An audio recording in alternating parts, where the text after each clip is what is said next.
In the 400cc class today, I am very happy to see that a lot of people are cross-shopping. There is a small community that comes and says, should I just buy the 390 and to adventure? And I'm saying, look, this adventure is not so great. 2025 is around the corner. I think that new one will be awesome. That will tell you what a real adventure is.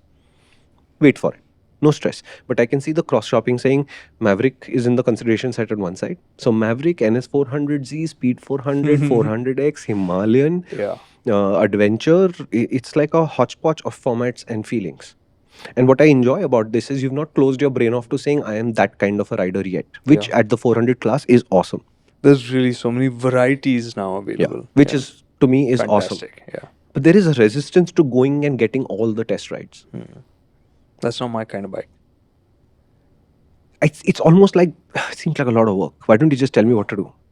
And the older this rider is, the happier they are to go and get a test ride is what I was not expecting from it.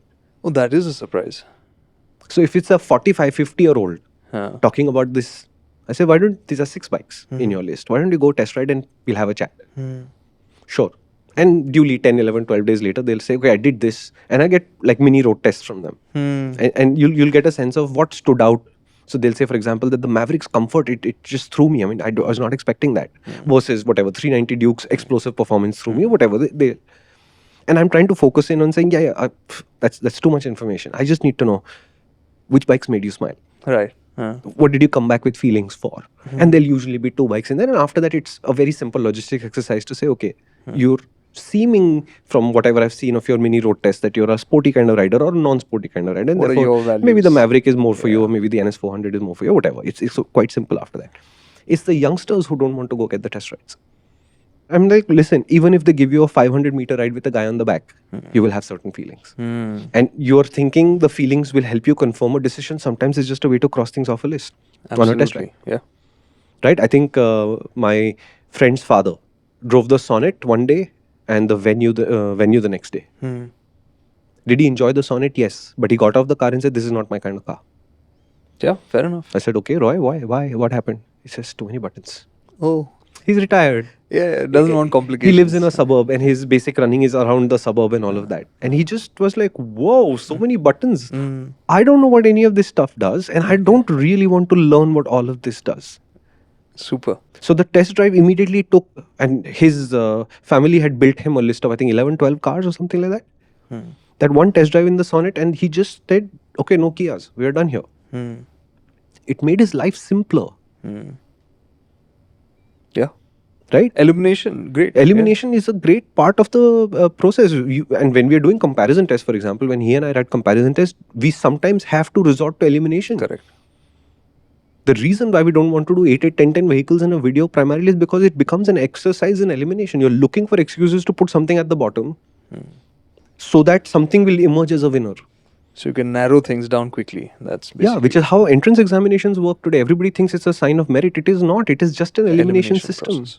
If 20 lakh people want to have the 2100 seats that are available in a selection of colleges, it's not about merit. It's about last man standing. The philosophy is, how do I eliminate people from this system? Yeah. Right? So this, go get a test ride. It's much easier to discuss it with you after you have. Yeah. So this elimination thing is a great idea, because from a brand standpoint, their idea, their focus will be to make sure nobody is eliminated. Yeah. Everybody comes back. Whoever's come to them comes back. Yeah. Right? Yeah. So that brand loyalty is critical, so that you deliver the same experience again and again, so that people keep coming back to you. Correct. But that does not always happen. No. Like for me, I used to always think of MRF tires very highly, right? And I remember that one instance, and it's so fragile. Do you remember the R3 ride at the BIC? Yeah. We were coming out of the final corner, open the gas, and the bike would just start chattering. The rear used to just start moving like that. And you're like, what's going on? These were MRFs. So after the first couple of laps, said, let's go. I know these are MRFs and they will work. I'll trust these tires. But lap after lap, that kept happening, and we didn't have too many laps, but at different corners, that same chatter was coming in. Yep. You're like, what the hell is going on? And ever since then, and I realized later we came to know that Yamaha had asked MRF to make a special compound so the tires would be longer lasting on the R3, the first gen, that when it came to India. But ever since then, believe it or not, as much as I would say that, hey, you can, I would recommend an MRF. Now I just think, hey, I haven't ridden or driven Correct. this tire. I'm not sure anymore. Correct. Until that point, it was like no matter what I had tested, I had had the MRF experience. But that one time, Yeah, it puts a doubt in your head, and now you're not so sure anymore, right? and this is something, put that doubt in your head if you have to. Be loyal to a brand only as much as the last product that you had.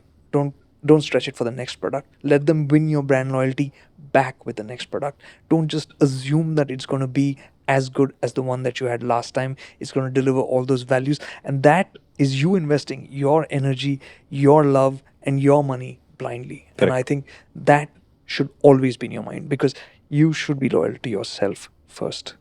I mean, your values are the ones that have to come through and get you the experience that you want. If you'd like to see more content like this, it's on the main MotorInc channel. Like, share, subscribe. There, not here. Okay, here also.